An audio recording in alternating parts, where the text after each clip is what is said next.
நிகழ்ச்சியில் நாம் சந்தித்து உரையாட இருப்பது திருச்சி ஜமால் முகமது கல்லூரியின் அரபித்துறை பேராசிரியர் டாக்டர் அலி இப்ராஹிம் ஜமாலி அவர்களை சந்தித்து பேசியிருக்கிறோம்.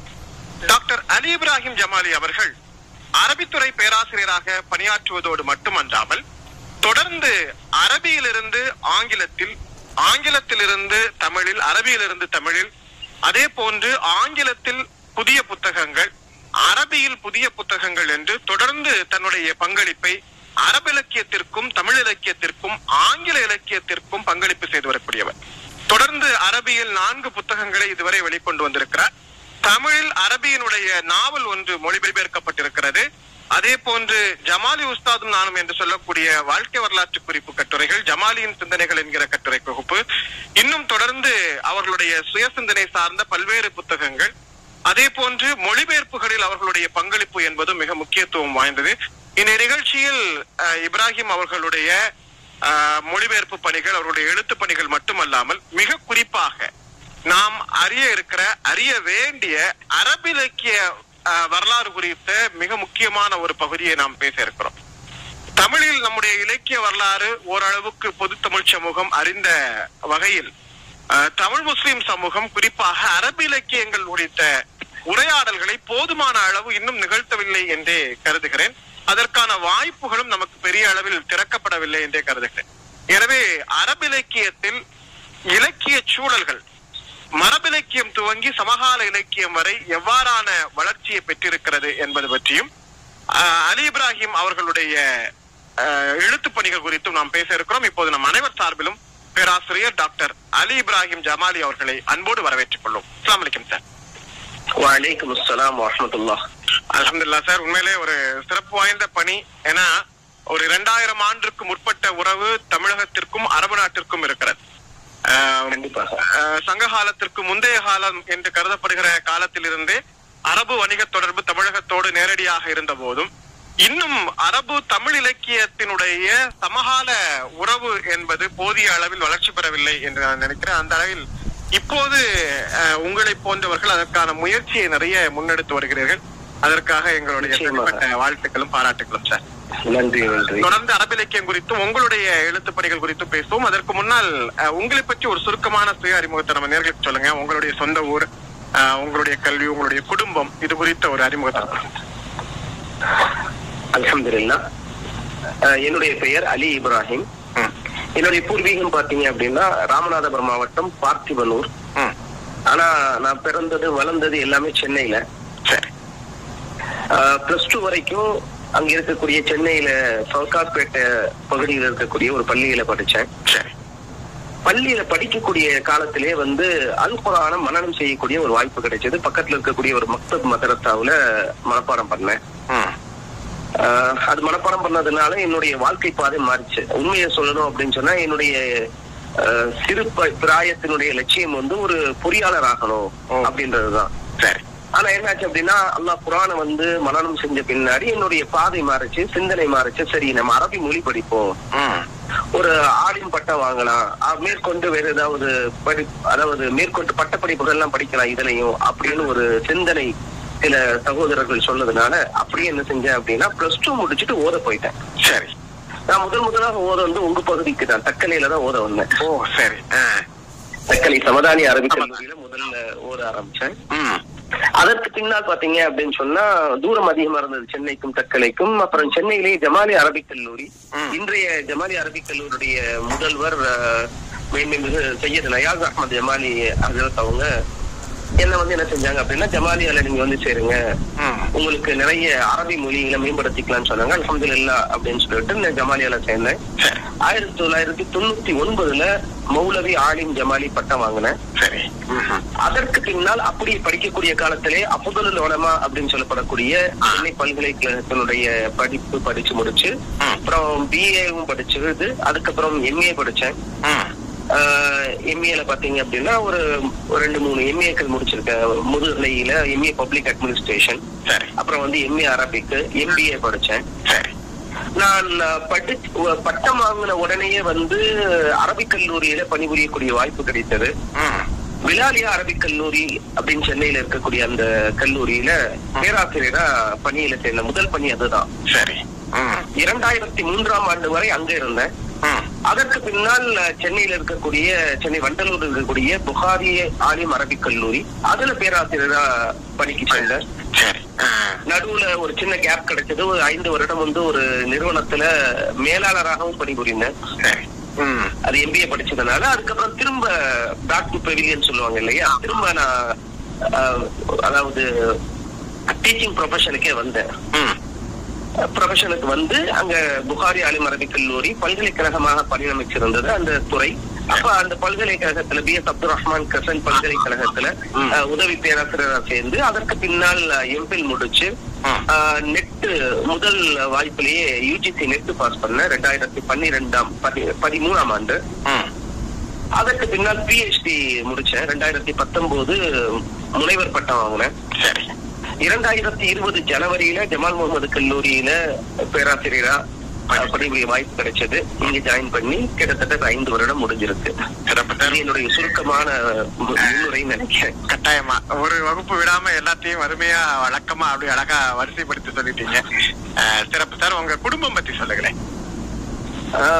குடும்பம் பாத்தீங்கன்னா தந்தை 5 வருடங்களுக்கு முன்னால இறந்துட்டாங்க. தாயார் வந்து எனக்கு கூட பிறந்த என்னுடைய 2 சகோதரர்கள், 1 சகோதரி. நான் மூத்தவர். எனக்கு பின்னாடி 2 சகோதரர்கள். அவங்க 2 பேரும் சென்னையில இருக்காங்க. சகோதரியும் சென்னையில இருக்காங்க. சகோதரியின் கணவர் வெளிநாட்டுல இருக்காரு. எல்லாருமே வந்து சென்னையில இருக்காங்க. நான் பணி நிமித்தமா நானும் என்னுடைய மனைவி, எனக்கு 3 பிள்ளைகள், 2 ஆண் 1 பெண். நாங்க எல்லாம் வந்து இப்போ திருச்சியில இருக்கோம். சிறப்பு சார். சார், இப்ப வந்து ஒரு ஆலிமாக உருவாக வாய்ப்பு வந்து பிறகு கல்வித்துறை சார்ந்து இயங்குறதுக்கான வாய்ப்பு ஏற்பட்டு இன்னைக்கு அதுல வந்து முனைவர் பட்டம் முடித்து பேராசிரியராக இருக்கீங்க. இந்த பணிகளுக்கு இடையில இது எல்லாமே இறையியல் சார்ந்து தொடங்கப்பட்ட ஆலிம் பணி. அதற்கு பிறகு அரபு மொழி சார்ந்து நடைபெற்ற கல்வி. இதற்கிடையில் இலக்கியம் அப்படிங்கிறது ஒரு முக்கியமான விஷயம். கொஞ்சம் நாம இந்த பொதுவாக தமிழ் முஸ்லிம் சமூகம் பெரிதாக பேசப்படாத ஒரு விஷயமாக இருக்கக்கூடிய அரபியினுடைய அந்த மரபிலக்கியம் பத்தி கொஞ்சம் தெரிஞ்சுக்கலாம். பத்தி கொஞ்சம் விலாவாரியா பேசலாமா? கட்டாயம். அரபி மொழி இலக்கியம் அப்படின்றது வந்து நான் சொல்லிடுறேன். தமிழ்ல வந்து கிட்டத்தட்ட ஒரு 2500 ஆண்டுகளுக்கு பழமையான இலக்கியங்கள் தான் தமிழர்களுடைய வாழ்க்கையை பறைசாற்றக்கூடிய சான்றாக இருக்கிறது. அதற்கு பிறகு இப்போ சமீப காலத்துலதான் அந்த கீழடி அகழ்வாய்வின் தொல்லியல் தரவுகள் வந்து சான்றாக கிடைக்குது. அதே மாதிரி ஆரம்ப காலத்தில் இலக்கியமும் பேச்சு மொழியும் எழுத்தும் பேசுவதற்கு மனிதர்களும் இருக்கிற மொழி அப்படின்னு உலகத்துல 2000 ஆண்டுகளை கடந்த மொழின்னு செலக்ட் பண்ணா ஒரு 16-17 மொழிகள் தான் இருக்கு. அதுலயுமே வந்து இத்தனை அம்சங்களும் பொருந்த பெற்றிருக்கிற மொழி அப்படிங்கிறது ஒரு 4 மொழிகள் தான். அதுல அரபும் தமிழும் ஒன்று. அரபு மொழியும் இருக்கிறது. கண்டிப்பா. ஆனால் தமிழில் நாம் இந்த சிறப்புகள் எல்லாம் பத்தி பேசிட்டு இருக்கோம், தெரிஞ்சுக்கிட்டு இருக்கோம். 2500 ஆண்டுகளாக தமிழர்களோடு உறவோடு இருக்கக்கூடிய அரபியர்கள் பத்தியும் அவர்களுடைய மரபிலக்கியம் எப்படியானது அப்படிங்கறத பத்தியும் நாம தெரிஞ்சுக்க வேண்டிய அவசியம் இருக்கு. சோ இங்க சங்க இலக்கியம் அப்படிங்கறது மாதிரி அங்க இருக்கிற மரபிலக்கியம் என்ன சார்? அது என்ன வடிவத்துல இருந்துச்சு? பொதுவா வந்து இப்ப நீங்க சொன்னீங்க இல்லையா, இப்ப செம்மொழி அப்படின்னு சொல்லிட்டு சொன்னோம் அப்படின்னு சொன்னா அதுக்கு சில அளவுகோல்கள் இருக்கு. மாவி முஸ்தபா போன்ற அறிஞர்கள், மொழியியல் வல்லுநர்கள்லாம் வந்து வரையறுத்திருக்காங்க. தொன்மை, தனித்தன்மை, நடுநிலைமை, பண்பாட்டுக்கலை, இலக்கிய வளம், உயர் சிந்தனை, இதெல்லாம் நீங்க மொழி கோட்பாடு இதெல்லாம் தெரியும் உங்களுக்கு. சோ இந்த அத்தனை தன்மைகள் உள்ளடக்கிய மொழி அரபி மொழி. இப்ப நீங்க வந்து 2500 ஆண்டுகள்னு சொன்னீங்க. அரபி மொழியினுடைய பூர்வீகம் பாத்தீங்கன்னா கிட்டத்தட்ட 5000 ஆண்டுகள். அதாவது இஸ்மாயில் அலைஹிஸ்ஸலாம் அவர்களுடைய காலத்துக்கு பின்னால் தான் இந்த மொழி உருவானதாக சொல்கிறார்கள். சரிங்களா? இந்த மொழி என்பது அப்பது கிட்டத்தட்ட 5000 ஆண்டுகளாக வளமையில் உள்ள ஒரு மொழி. இதனுடைய இலக்கியம்னு பாத்தீங்க அப்படின்னு சொன்னா அதனுடைய உரை, நடை, கவிதை தொகுப்பு 2மே இலக்கியம் தான். இப்ப 4000 ஆண்டுகளுக்கு முன்பாகவே வந்து எகிப்துல, அதாவது எகிப்துல கண்டெடுக்கப்பட்ட ஒரு மக்தூத் அரபின்னு சொல்லுவாங்க, ஒரு செப்பு தகடுன்னு சொல்லலாம் இல்லையா, அது பாத்தீங்க அப்படின்னா அரபியில் எழுதப்பட்டிருக்கு. அந்த அளவுக்கு பழமை வாய்ந்த ஒரு மொழி. ஆனா என்ன அப்படின்னு சொன்னீங்கன்னா இப்ப நீங்க 2000 ஆண்டுகளுக்கு முன்னால் அப்படின்னு சொல்லக்கூடிய அளவுக்கு சில தரவுகள் தெளிவா முழுமையா இல்ல. Okay okay. எல்லாமே வந்து வாய்வழி இலக்கியங்களாகவே நிறைய இருந்திருக்கு. எழுத்து வடிவம்ன்றது மிக மிக குறைவு. இப்ப பாத்தீங்கன்னா கிபி 5ஆம் நூற்றாண்டுக்கு பின்னாடி அந்த அரபி மொழி இலக்கியம் என்பது நன்றாக வளர தொடங்கியது. இப்ப இஸ்லாமிய மார்க்கத்தினுடைய வருகைக்கு பின்னாடிதான் இது வந்து ஒரு உச்சத்தை தொட்டுச்சு அப்படின்னு சொல்லலாம். அதுக்கு முன்னாடி வரைக்கும் எல்லாம் வந்து பெரும்பாலும் வாய்மொழி இலக்கியம், எல்லாருமே வந்து மொழியில பேசினாங்க, எழுதுறாங்க, கவிதைகள் பாடினார்கள். ஆனால் அது வந்து முறையாக அது சேகரிக்கப்படல, பாதுகாக்கப்படல அப்படின்னு சொல்லலாம். ஆனா இந்த 5ஆம் நூற்றாண்டுக்கு பின்னால குறிப்பாக ஜாஹிலி பீரியட்னு சொல்லுவாங்க. அதாவது இஸ்லாமிய மார்க்கம் வருவதற்கு முன்பாக உள்ள காலகட்டம். இந்த காலகட்டம்ன்றது 5 அல்லது 6ஆம் நூற்றாண்டுலதான் இந்த அரபு இலக்கிய மரபுன்றது எழுத்து வடிவமா மாறுச்சு. இது மொழியியலாளர்கள் சொல்றாங்க, எல்லாமே எழுத்து வடிவமா மாறுச்சு. அந்த இலக்கியம் என்பது பாத்தீங்க அப்படின்னா அந்த காலத்தில் வாழ்ந்த அரபிகளுடைய வாழ்வை அப்படியே பிரதிபலித்தது.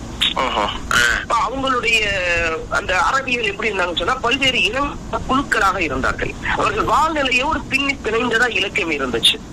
அவருடைய அன்றாட செயல்பாடுகள், பழக்க வழக்கங்கள், அவர்கள் வந்து மற்ற இனத்தால் நடத்திய போர்கள், அவர்களுடைய உணவு தேடல் எப்படி இருந்துச்சு, அவர்களுடைய மற்ற ஏனைய அம்சங்கள் எப்படி இருந்துச்சு, எல்லாமே வந்து அன்றைய அரபி இலக்கியத்தில் பதிவு செய்யப்பட்டுச்சு. அது முக்கியமா பாத்தீங்க அப்படின்னா அரபி இலக்கியத்தினுடைய அடிப்படை அம்சமாக அன்று கருதப்பட்டது கசீதான்னு சொல்லுவாங்க. செய்யுள் முறையாகத்தான் எல்லாமே என்ன செஞ்சுதான் பதியப்பட்டுச்சு. இந்த கசீதாக்கள் பாத்தீங்கன்னா மொழி நடை, பொருளடக்கம், இலக்கிய மரபு, அந்த சொல்வளம் எல்லாவற்றையும் உள்ளடக்கியதாக இருந்துச்சு. அப்ப அவங்க அந்த கோத்திரங்களாக வாழ்ந்த அரபிகர்கள் இருக்காங்க இல்லையா, அவங்க தங்களுடைய புகழை பரப்புவதற்குரிய ஒரு பெரிய ஊடகமா இந்த கவிதைகளையும் அந்த கவிதைகளை எழுதிய கவிஞர்களையும் பயன்படுத்திக்கிட்டாங்க. ஒரு கூட்டத்துல, ஒரு குலத்துல ஒரு கவிஞர் தோன்றிட்டார் அப்படின்னு சொன்னா ஒரு பெரிய ஒரு விழாவா கொண்டாடினாங்க. எங்க குடும்பத்திலேயும் எங்க குலத்திலையும் ஒரு கவிஞர் இருக்காரு, அவரும் கவிதை எழுதுவாரு அப்படின்னு சொல்லிட்டு அந்த அளவு கவிஞர்கள் மதிக்கப்பட்டாங்க, கௌரவிக்கப்பட்டாங்க, பாராட்டப்பட்டாங்க, புகழ் மாலை சூட்டப்பட்டாங்கன்னே சொல்லலாம். இதனுடைய உச்சகட்டமா நம்ம சொல்லலாம் அப்படின்னா சவால் முஅல்லகாத் அப்படின்னு சொல்லிட்டு 7 கவிஞர்கள் எழுதிய ஒரு கவிதை தொகுப்பு அன்றைய காலகட்டத்துல கஅபாவில் தொங்கவிடப்பட்டிருக்கும். பரவாயில்லையே, கஅபால அதுக்கு பேரு சவால் முஅல்லகாத், தொங்கவிடப்பட்ட 7 கவிதைகள். அந்த 7 கவிதையிலும் கஅபால தொங்க விட்டு இருந்தாங்க அப்படின்னா அன்றைய அரபிகள் எந்த அளவுக்கு வந்து மொழிக்கும் கவிதைக்கும் அதனுடைய இலக்கியத்திற்கும் காலத்துல சொல்றீங்க இல்லையா அந்த தொங்க விட. ஆமா ஆமா ஆமா 6ஆம் நூற்றாண்டு தான் நான் சொல்லிட்டு இருந்து ஒரு 1500 வருடங்களுக்கு முன்னாடி, இஸ்லாத்தினுடைய தோற்றத்திற்கு முன்பாக ஒரு 50 அல்லது 100 வருடங்களுக்கு முன்பாக உள்ள விஷயங்கள். சரி சரி, ஓகே. இந்த காலத்துல நிறைய ஆமா மரபாகவே அவர்களுக்கு அந்த இலக்கிய தேடல் அல்லது அந்த ஈடுபாடு அப்படிங்கிறது கவிதை சார்ந்து நிறைய இருந்திருக்கிறது. நிச்சயமா நிச்சயமா. Okay okay. சொல்றது மாதிரி அதுதான் கேட்க. இப்ப இங்க சொல்றது மாதிரி அந்த இலக்கியம் எந்த தன்மையுடையது அப்படிங்கறது அறிய முடியுதா? இப்ப இங்க தமிழ்ல எடுத்துக்கிட்டீங்கன்னா சங்க இலக்கியம் தான், அதுல பிரதானமான 2 வடிவம் தான், ஒண்ணு அகம், இன்னொன்னு புறம், அவ்வளவுதான். சோ இதுக்குள்ளதான் ஒட்டுமொத்த தமிழர்களுடைய வாழ்க்கையும் அடக்கப்பட்டிருக்கிறது. அதே மாதிரி அரபியர்களுடைய அந்த மரபு இலக்கியத்திற்குன்னு ஏதாவது வடிவம் இருந்ததாக தெரிய முடியுதா? இதுவும் கிட்டத்தட்ட நீ அகம்புறம்னே வச்சுக்கலாம். ஓகே. பெரும்பாலும் அவருடைய அந்த கவிதைகள் எப்படி இருந்துச்சு அப்படின்னா, இப்ப உதாரணமா இம்ருல் கைஸ் ஒரு பெரிய கவிஞர். இப்ப இவருடைய கவிதைகள் எல்லாம் பாத்தீங்க அப்படின்னா பெரும்பாலும் காதல், காமம், களியாட்டம், பெண்களுடைய வர்ணனை இது சம்பந்தமா இருக்கும். அதே போல குடும்பம் சம்பந்தமான கவிதைகள், அதே மாதிரி சமுதாயம் ரீதியான கவிதைகள். லபீத் இப்னு ரபியா போன்ற கவிஞர்கள் அவங்க எல்லாம் சமுதாய ரீதியான கவிஞர்கள் எழுதுவாங்க. சோ இவங்களுடைய அந்த நீங்க சொன்ன மாதிரி அகம் புறம் தான், இரண்டையுமே சேர்ந்து இருந்தது. சில கவிஞர்கள் இதுல முழுமையாக கவனம் செலுத்தினாங்க, சில கவிஞர்கள் இந்த விஷயங்கள்ல கவனம் செலுத்தினாங்க. சார், இப்ப வந்து இந்த மரபிலக்கியத்திற்கு இப்ப கிரேக்க மரபிலக்கியத்திற்கு கிரேக்கர்கள் இன்றைக்கு வரைக்கும் ஒரு பெரிய முக்கியத்துவம் கொடுத்து அதை முதன்மையாக வைத்து போற்றுகிறார்கள். அதே போன்று நாமும் தமிழுக்கு இன்றைக்கு வரைக்கும் அதற்கு என்னென்ன சங்கைகள் செய்ய வேண்டுமோ அதை செய்து கொண்டிருக்கிறோம்.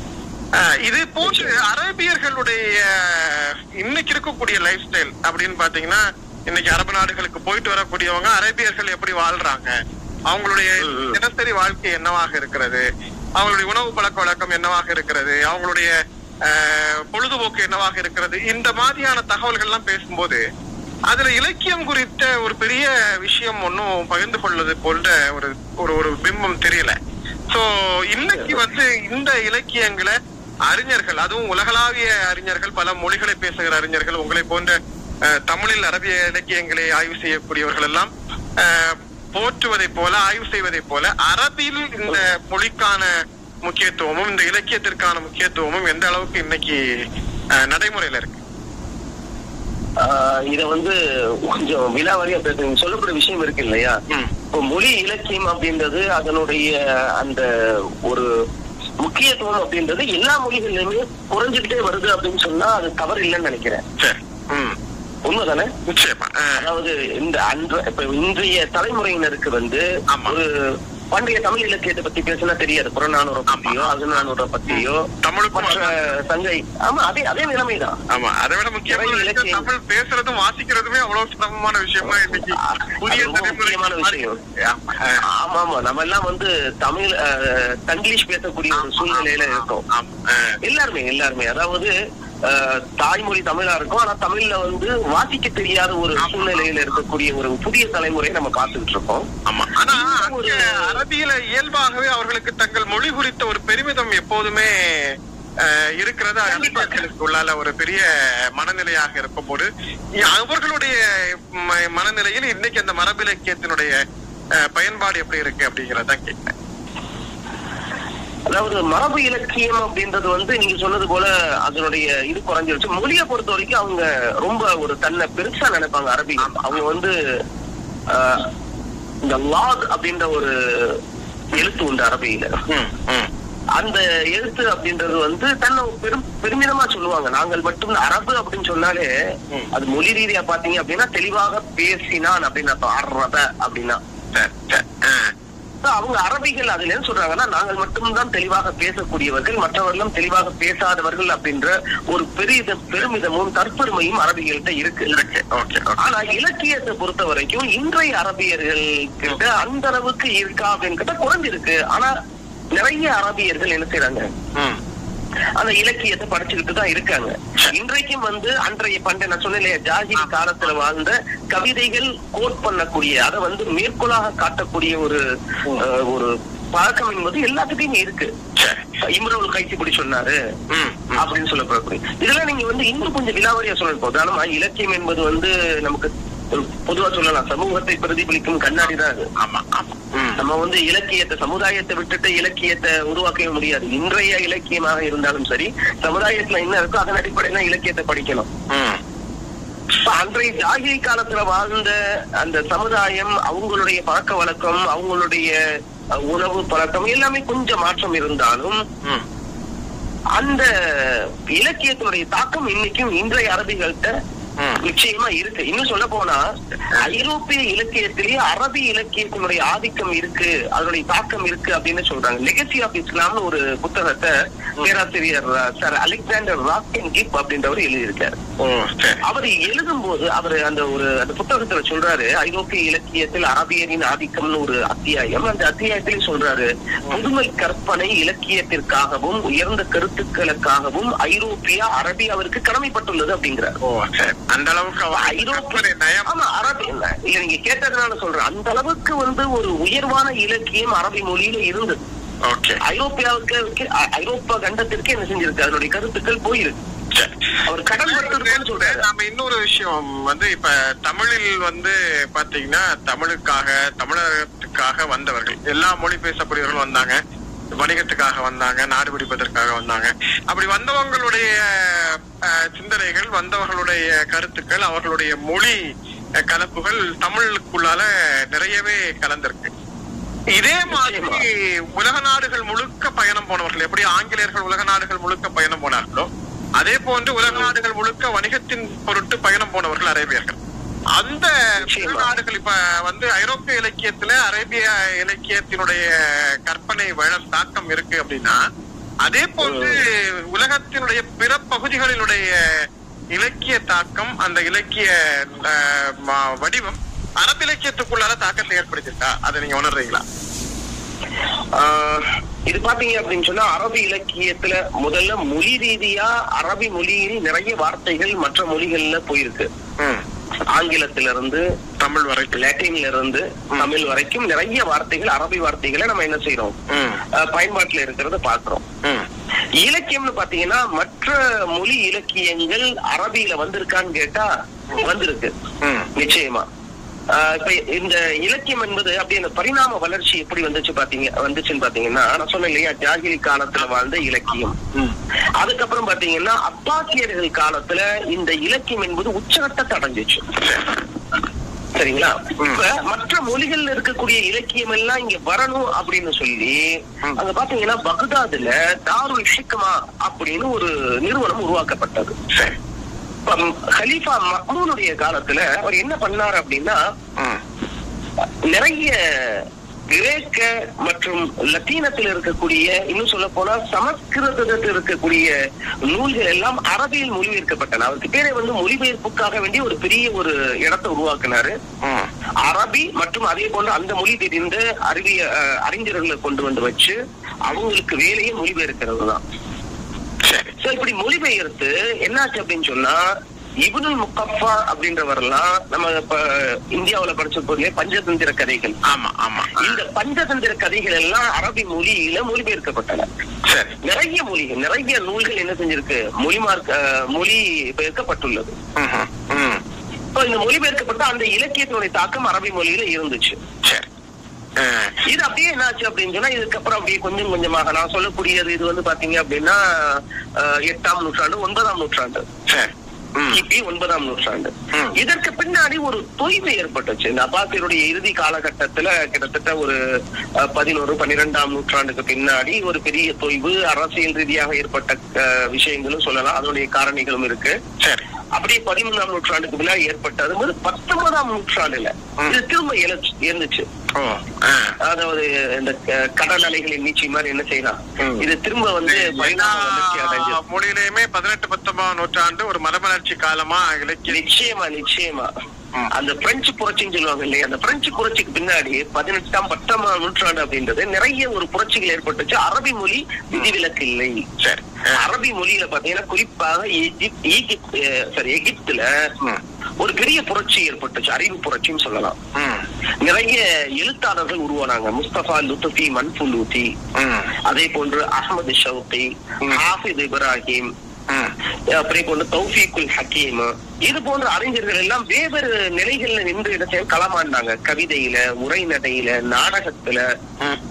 இன்னும் சொல்ல போனா அரபியில முதலாக நாவல் எழுதப்பட்டது அந்த சமயத்துலதான், 19ஆம் நூற்றாண்டுலதான். முகமது ஹுசைன் ஹைக்கல் அப்படின்றவர் ஜெய்னப் அப்படின்ற ஒரு நாவலை எழுதினார். இந்த குடும்பம் எப்படி கட்டமைப்புல இருக்கணும், அதனுடைய செயல் ஒழுங்குகள், அன்றைய சமூக சிக்கல்கள், சமுதாய நெருக்கடிகள், அந்த தனிப்பட்ட மனிதர்கள் வாழ்ந்துக்கூடிய ஒரு பிரச்சனைகள், இது எல்லாத்தையும் உருவகப்படுத்தி அந்த நாவலை எழுதினாரு. அதே போல தௌஃபீக்குல் ஹக்கீம் அப்படின்றவர் இந்த நாடக வடிவத்தை கொண்டு வந்தாரு. நான் சொன்னேன் இல்லையா, இப்ப இந்த சமயத்துலதான் அமீர் ரெய்ஹான் அப்படின்னு சொல்லக்கூடியவர் முக்கியமா சொல்லி ஆகணும். இவர் என்ன பண்ணாரு அப்படின்னு சொன்னா, லெபனான்ல பிறந்த இவர் அமெரிக்காவுக்கு புலம்பெயர்ந்தவர். இவர் என்ன பண்ணாரு, அமெரிக்க அரபிய இலக்கிய ஒருங்கிணைப்பை ஏற்படுத்தினார். முதலாக ஆங்கிலத்தில் எழுதிய அரபி எழுத்தாளர் இவர் தான், அமீர் ரெய்ஹான். அதே போல கலீல் ஜிப்ரான் நான் சொல்லவே தேவையில்லை. உலக புகழ் பெற்ற ஒரு கவிஞர். உலகத்துல நிறைய மொழிகள்ல அவருடைய கவிதைகள் மொழிபெயர்க்கப்படுறது தமிழ். இவங்களுடைய எல்லா பங்களிப்பும் அந்த 19ஆம் நூற்றாண்டு காலத்தினுடைய வளர்ச்சி அப்படிங்கறது ஒரு முக்கியமான விஷயம். முக்கியம். சமகாலம் அப்படிங்கறத போது இது காலனிய ஆதிக்கத்திற்கு பிறகு உலக நாடுகளில் காலனிய இலக்கியம், பின்னைய காலனியம் அப்படிங்கிற இந்த 2 கோட்பாடு மிகப்பெரிய அளவுல பரவலாக்கப்பட்டது. இன்னைக்கும் நம்ம கிட்ட இருக்கக்கூடிய இந்த நவீன இலக்கியம், பின்னவீன இலக்கியம், இந்த மரபுகளை உடைத்து விட்டு பேசுவது, இது எல்லாமே இந்த காலனியத்திற்கு பிறகான இலக்கிய மாற்றங்கள். அதுவரைக்கும் படிப்பதற்கும் எழுதுவதற்கும் ஒரு ஞானம் தேவைப்பட்டது, படிப்பதற்கும் ஞானம் தேவைப்பட்டது என்கிற அந்த அளவுகோலை எரிந்துவிட்டு யார் வேண்டுமானாலும் படைக்கலாம், யார் வேண்டுமானாலும் படிக்கலாம் அப்படிங்கிற இந்த இலக்கியம் உள்ள மாற்றம் எல்லா மொழிகளிலும் வந்தது. அந்த அடிப்படையில கடந்த ஒரு 50 ஆண்டுகளுக்குள்ளால் அரபு இலக்கியத்தினுடைய புதிய பரிணாமம் அப்படிங்கிறது எப்படியான சிந்தனைகளை தந்திருக்கிறது? அதிலும் குறிப்பாக சமீப காலத்தில் அரபு இலக்கியம் குறித்து பேசுகிற போது நிறைய சிறுகதைகள் பற்றிய உரையாடல்கள், நாவல்கள் பற்றிய உரையாடல்கள் நிறைய இந்த காலகட்டங்கள்ல பேசப்பட்டுக் கொண்டிருக்கிறது. இந்த கடந்த 50 அரை நூற்றாண்டு கால இலக்கிய வளர்ச்சி அரபு இலக்கியத்துல எப்படி வந்தது? நீங்க அரை நூற்றாண்டுன்றது இன்னும் கொஞ்சம் ஒரு 25 ஆண்டு சேர்த்துக்கிட்டா நல்லா இருக்கும்னு நினைக்கிறேன். அதாவது 1950க்கு பின்னால் எடுத்துக்குவோம். கிட்டத்தட்ட 20ஆம் நூற்றாண்டுடைய பிற்பகுதி. இந்த பிற்பகுதியில பாத்தீங்கன்னா நிறைய நீங்க சொல்லக்கூடிய ஒரு நவீன எழுத்தாளர்கள் நிறைய உருவாயிருக்காங்க. அதுல வந்து பாத்தீங்கன்னா யஹ்யா ஹக்கி, அப்துல் ரஹ்மான் முனீர், இலியாஸ் கௌரி, நாசர் இப்ராஹிம், காலிது உவைஸ், மஹமூது சுகை, இது போன்ற எழுத்தாளர்கள். முக்கியமா வந்து நஜீப் மஹ்பூத். நஜீப் மஹ்பூத் நோபல் பரிசு பெற்ற ஒரே அரபி நாவல் ஆசிரியர். 1988ஆம் ஆண்டு நோபல் பரிசு பெற்றவர். இவர் வந்து ஒரு மிகப்பெரிய எழுத்தாளர். எகிப்துல பிறந்தவர். நிறைய நாவல்கள் எழுதியிருக்காரு. ஒரு சமூக சிந்தனைகள், வித்தியாசமான கருத்துக்களை கொண்ட ஒரு நாவல்கள் எழுதியிருக்காரு. இப்ப நான் சொன்னேன் இல்லையா, நான் மொழிபெயர்த்த ஒரு நாவல் அவர் எழுதிய நாவல் தான், அல் லிஸ்ஸு வல் கிலாப் அப்படின்னு சொல்லிட்டு, களவாணியும் நாய்களும் என்ற பெயர்ல நான் மொழிபெயர்த்திருக்கேன். இந்த எழுத்தாளர்கள் இருக்காங்க இல்லையா, இந்த அப்துல் ரஹ்மான் முனீர், நஜீப் மஹ்பூத் பாத்தீங்கன்னா தன்னுடைய நாவல்கள் மூலமாக மேற்குலகத்தினுடைய சிந்தனையையும் அவர்களுடைய அந்த கவனத்தையும் ஈர்த்தார்கள். எல்லாருமே வந்து ஒரு அரபியை பார்த்து மற்றவர்கள் ஆச்சரியப்பட்டார்கள், இப்படி ஒரு வித்தியாசமான கருத்துக்களை கொண்ட நாவல்களை எழுதியிருக்காங்களே அப்படின்னு சொல்லிட்டு. இது அப்படியே கொஞ்சம் மாதிரி கடந்த 50 வருடங்களுக்குள்ளாக, குறிப்பா நீங்க அந்த நஜீப் மஹ்பூதுக்கு பின்னாடி வந்த எழுத்தாளர்கள் அப்படின்னு பார்த்தீங்கன்னா சமகால அரபி எழுத்தாளர்கள், கவிஞர்கள் பாத்தீங்க அப்படின்னு சொல்லலாம் இல்லையா சில பேரை பத்தி. உதாரணமா மஹமூது தர்வீஷ், மிக பிரபலமான ஒரு கவிஞர். அதே போன்று அதோனிஸ், அவருடைய புனைப்பெயர் அது. அவருடைய அசல் பேர் அலிசாரி. அதே போன்று ஜிமானா ஹத்தாத், ஷைசாம் ஹத்தாத், நாசிகுல் மலாயிகா, பெண்கள், பெண் கவிஞர்கள். அதே போன்று சாஹி யூசுப், ஹசன் சர்தான், அப்துல் வஹாப் அல் பைத்தி, இவங்க எல்லாம் ரொம்ப முக்கியமானவங்க. இல்ல மஹமூத் தர்வீஷை பொறுத்தவரைக்கும் பாத்தீங்கன்னா அவர் ஒரு பெலஸ்தீனியர்.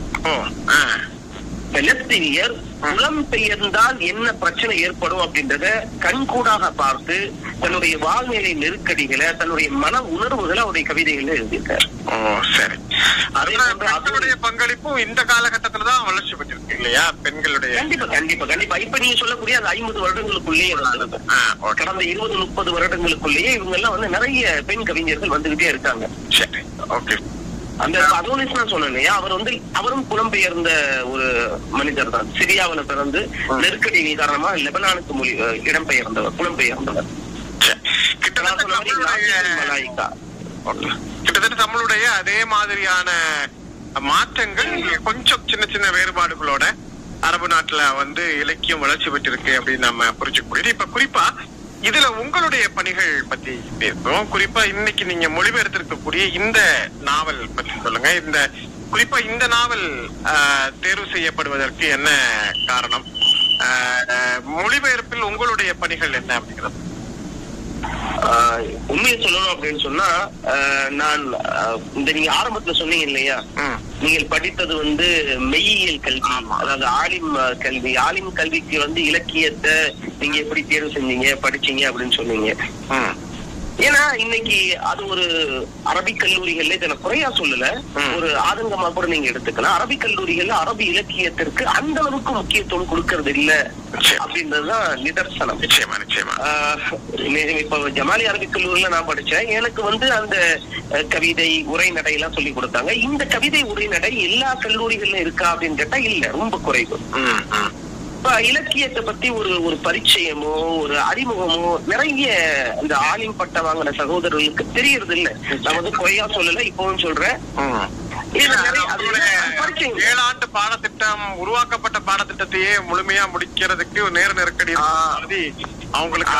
அதுதான் அவர் வந்து குர்ஆன், தஃப்சீர், ஹதீஸ் இதை பற்றி சொல்லிக் கொடுக்கிறது நேரம் சரியா இருக்கிறதுனால சொல்லிக் கொடுக்கலன்னு சொல்றாங்க. ஆனா பட்டப்படிப்புக்கு போகும்போது ஒரு இளநிலையோ அல்லது முதுகலை ஒரு படிப்பு அரபி படிக்கும் போது அந்த பாடத்திட்டத்துல இது வருது. சரிங்களா, இலக்கியம் வருது. சோ இத வந்து நம்ம படிக்க ஆரம்பிச்சோம். அதுக்கப்புறம் வந்து புகாரி ஆலிம் அரபிக் கல்லூரியில பேராசிரியரை பணிபுரியும் போது தாரிகுல் அதபில் அரபி, அதாவது அரபி இலக்கிய வரலாறு அப்படின்னு ஒரு பாடம். சோ அந்த பாடத்தை வந்து நம்ம ஏற்கனவே நான் வந்து இந்த அப்துல் ரஹ்மாவுக்கும் எம்ஏக்கு படிச்சிருந்தாலும் பாடம் நடத்தும் போது ஒரு புதிய ஒரு கண்ணோட்டமும் பார்வையும் எனக்கு தெரிஞ்சது. எப்படி இந்த அளவுக்கு அரபி மொழி எழுதியிருக்காங்க, இந்த அளவுக்கு ஆழமான கருத்துக்களை சொல்லி இருக்காங்க. இதெல்லாம் வந்து நம்ம வந்து ஒரு கிணத்துக்குள்ள போட்ட விஷயம் மாதிரி அப்படியே கிடக்க இதெல்லாம் வெளியே கொண்டு வந்தா நல்லா இருக்குமேனு ஒரு சிந்தனை இருந்தது. நேர பற்றாக்குறைன்னு சொல்லலாம், அல்லது இறைவன் நாடவில்லை, அது அப்படியே இருந்துச்சு. மேற்கொண்டு ஏதாவது செய்யலான்னு போகும்போது ஜமால் முகமது கல்லூரியில வந்து பின்னாடி அல்லாஹ் ஒரு பெரிய ஒரு பாக்கியத்தை கொடுத்தா எனக்கு. இங்கேயும் அதே கொண்டு இலக்கியங்களை நிறைய பாடம் நடத்தக்கூடிய வாய்ப்பு கிடைச்சது. குறிப்பா வந்து நஜீப் மஹ்மூதுடைய நாவல் அல் லிஸ்ஸு வல் கிலாப், திருடனும் நாய்களும், தமிழ்ல களவாணியும் நாய்களும் வச்சிருக்கேன். அது ஒரு வித்தியாசமான தலைப்பு பார்த்தாலும் தெரியும் உங்களுக்கு என்ன சொல்ல வராரு அப்படின்னு. இத முதுகலை 2ஆம் ஆண்டு மாணவர்களுக்கு நான் பாடம் நடத்திக்கிட்டு இருந்தேன். இப்போ பாடம் நடத்தும் போது அதனுடைய சவால்கள் நிறைய இருந்துச்சு. ஏன்னா அதனுடைய மொழி நடை இருக்கு இல்லையா, மிக உயர்ந்த மொழி நடை நஜீப் மஹ்மூதுடைய மொழி நடை. அத வந்து மாணவர்களுக்கு நான் வந்து விளக்கும் போது நான் நிறைய சவால்களை சந்திச்சு அதை கடுமையான முறையில் அதுக்காண்டி தயாராகி பாடம் நடத்தினேன். அப்ப மாணவர்கள் சொன்னாங்க, இதை வந்து மொழிபெயர்த்தா நல்லா இருக்குமே அப்படின்னா முதல் கட்டமாக நான் ஆங்கிலத்தில் மொழிபெயர்க்கலாம் தான் மொழிபெயர்க்க ஆரம்பிச்சேன். ஒரு 2-3 அத்தியாயங்கள் மொழிபெயர்த்த பின்னாடி மாணவர்கள்ட்ட காமிச்சேன் இது எப்படி இருக்கு அப்படின்னு. மாணவர்கள் சொன்னாங்க, நீங்க தமிழ்ல மொழிபெயர்த்தா நல்லா இருக்கும், ஏன்னா இதனுடைய நடை நல்லா இருக்கு, தமிழ் வாசகர்களுக்கு இந்த நடை போய் சேர்ந்தா நல்லா இருக்கும் அப்படின்னு சொல்லிட்டு சொன்னதுனால கிட்டத்தட்ட ஒரு 1.5 வருடம் இதற்காக முழுமையா இது பண்ணி ஆங்கிலத்திலும் தமிழிலும் மொழிபெயர்த்த, ஆங்கிலத்தில் மொழிபெயர்த்த நாவல் வந்து அந்த மொழிபெயர்ப்பு என்பது லண்டன்ல பப்ளிஷ் ஆயிருக்கு, ஷம்ஸ் பப்ளிஷிங் அப்படின்ற ஒரு நிறுவனத்தின் மூலமாக. தமிழை பொறுத்த வரைக்கும் சென்னையில் இருக்கக்கூடிய சீர்மை பதிப்பகம் கேள்விப்பட்டிருப்பீங்க, நிறைய புத்தகங்களை அவங்க வெளியிட்டிருக்காங்க, அவங்க மூலமாக மொழிபெயர்த்து வெளியிட்டிருக்கேன். இதெல்லாம நிறைய அடுத்தடுத்து நாவல்கள் அல்லது புத்தகங்கள் மொழிபெயர்க்கக்கூடிய செயல்பாடுகள் நடந்துகிட்டே இருக்கு அல்லாஹ்வுடைய கிருபையில நான் செஞ்சுக்கிட்டு இருக்கேன். சரி, இப்ப இது மட்டும் ஏற்கனவே வந்து நீங்க எழுதின புத்தகம் தமிழ்ல ஒரு 3, இந்த நாவல் உட்பட 4 புத்தகம் இல்லையா? மற்ற 3 புத்தகங்கள் குறிப்பா வந்து உங்க உஸ்தாதோடு உரையாடல் அப்படிங்கிற ஒரு முக்கியமான ஜமாலியுடன் உரையாடல், அது என்னுடைய நெருங்கிய, அதாவது என்னுடைய முன்னோடின்னு சொல்லலாம். அது எப்படி சொல்றது தெரியல. என்னுடைய அந்த ஒரு பெரிய உஸ்தாதுன்ற வார்த்தையை விட மிக ஒரு உன்னதமான நிலையில இருந்த ஜமாலுத்தீன் ஜமாலி ஹஜரத் அவங்க வந்து எனக்கு ஜமாலியால உஸ்தாது. ஒரு காலகட்டத்துல என்னுடைய சக பேராசிரியராக கிரசன்ட்ல பணியாற்றுனாங்க. அவங்களுக்கும் எனக்கும் மத்தியில் நடந்த நிகழ்வுகளுடைய தொகுப்பு தான் ஜமால் உஸ்தாதும் நானுன்ற ஒரு புத்தகமா வெளியிட்டு. அவங்க என்ன செஞ்சாங்க, என்னை எப்படி வந்து ஈர்த்தாங்க, எனக்குள்ள எப்படி ஒரு தாக்கத்தை ஏற்படுத்தினாங்க, என்னென்ன நடந்துச்சு, எங்களுக்குள்ள நிகழ்வு, கடைசியா அவருடைய மரணம் வரை நான் எனக்கு இருக்கேன், அதை தொகுத்திருக்கேன். அது சொந்தமாக எழுது. இது இல்லாம அரபி மொழியில ஒரு 4 நூல்கள் எழுதியிருக்கேன். அது என்ன மாதிரியான நூல்கள்? முதல் நூல் வந்து பாத்தீங்கன்னா அசாலிபுல் பலாகியா ஃபில் ஆயாத்தில் இலாஹியா, குர்ஆன்ல வரக்கூடிய அந்த அணி இலக்கணத்தினுடைய சட்டங்கள். அணி இலக்கணம் அப்படின்றது குர்ஆன்ல எந்தெந்த வசனங்கள் எல்லாம் இருக்கு அப்படின்னு முழுமையாக குர்ஆனையும் படித்து அந்த அணி இலக்கணத்தின் சட்டங்களையும் தொகுத்து இருக்கக்கூடிய ஒரு நூல் அது.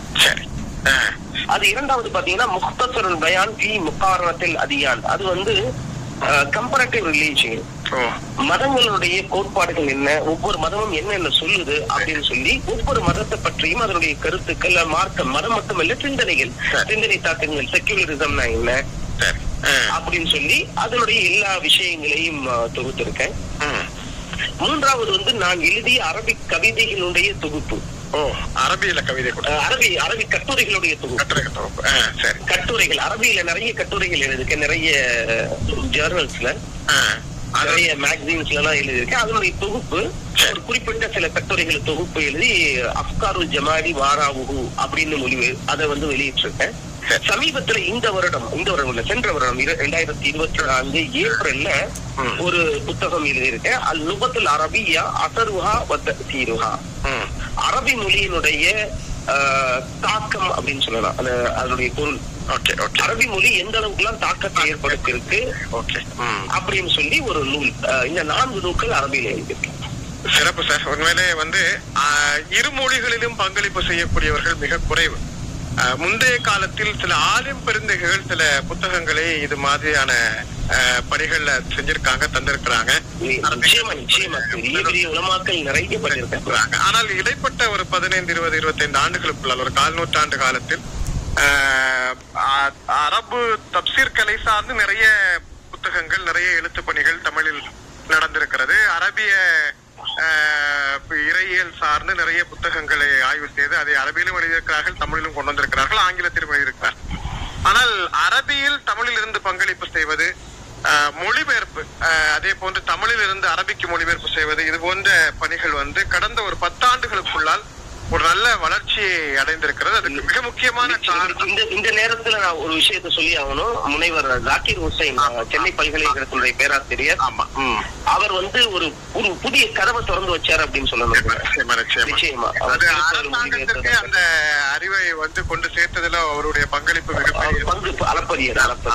அதனால எங்களுக்கு எல்லாம் ஒரு இன்ஸ்பிரேஷன், சரி நம்ம பண்ணலாமே அப்படின்னு ஒரு இன்ஸ்பிரேஷன் பண்றதுக்குரிய ஒரு உத்வேகத்தை கொடுத்தது. அதுவும் அவர் கையில் எடுத்த திருக்குறள், ஆத்திச்சூடி, நாலடியார் மாதிரியான பணிகள் அரபு மொழிக்கு போகிற போது அது இன்னும் தமிழ் மொழியினுடைய வளர்ச்சியும் தமிழ் வளர்ச்சி துறையினுடைய கவனத்தையும் போய் சேரக்கூடிய ஒரு நல்ல வாய்ப்பை அடைந்திருக்கிறது. இந்த பணிகள் எல்லாமே இன்னும் இப்ப சமீப காலத்தில் அரபுத்துறை இஸ்லாமிய கல்லூரிகளில் ஏற்படுத்தி இருக்கக்கூடிய வளர்ச்சி அல்லது அதனுடைய நீட்சி என்று சொல்லலாம். குறிப்பா ஜமால் முகமது மாதிரியான இந்த ட்ரெடிஷனல் கல்லூரிகள் இந்த துறைக்கு வழங்கக்கூடிய முக்கியத்துவம், அங்க இருக்கக்கூடிய சிறப்பு வாய்ந்த இந்த பேராசிரியர்களுடைய இந்த ஈடுபாடு, இவை இன்னும் அடுத்த ஒரு 10 ஆண்டுகளில் அரபிலக்கியம் குறித்த ஒரு விரிவான உரையாடலை தமிழகத்தில் ஏற்படுத்துவதற்கான ஒரு நல்ல உருவாக்கி நம்புறோம். அதுல உங்களுடைய பங்களிப்பும் சிறப்புக்குரியது. உங்களுடைய அரிய நேரத்தை ஒதுக்கி நிகழ்ச்சியில் பங்கேற்று தமிழில் அரபிலக்கியங்கள் குறித்த ஒரு நல்ல பார்வையை உருவாக்கியமைக்காக உலகெங்கும் வாழ்ந்து கொண்டிருக்கும் இசைமுரசு நேயர்கள் சார்பில் நன்றி தெரிவித்துக் கொள்கிறோம் சார். வாய்ப்பளித்தமைக்கு மிக்க நன்றி. அல்ஹம்துலில்லாஹ், ஜஸாக்குமுல்லாஹ். நேர்களே, நாம் இன்றைய படைப்போர் பூங்கா நிகழ்ச்சியில் திருச்சி ஜமால் முஹம்மது கல்லூரியினுடைய அரபித்துறை பேராசிரியர் டாக்டர் அலி இப்ராஹிம் அவர்களை சந்தித்து பேசினோம். அவருடைய உரையாடல் புதிய தகவல்களை அரபிலக்கியம் குறித்தும் அவர்களுடைய படைப்பிலக்கியம் குறித்து நமக்கு ஏற்படுத்தியது. நிகழ்ச்சியில் பங்கேற்றமைக்காக பேராசிரியருக்கு நன்றி சொல்லி மீண்டும் மற்றொரு நிகழ்ச்சியில் இன்னொரு சிறப்பு அழைப்பாளரோடு சந்திக்கும் வரை நன்றியும் சலாமும் சொல்லி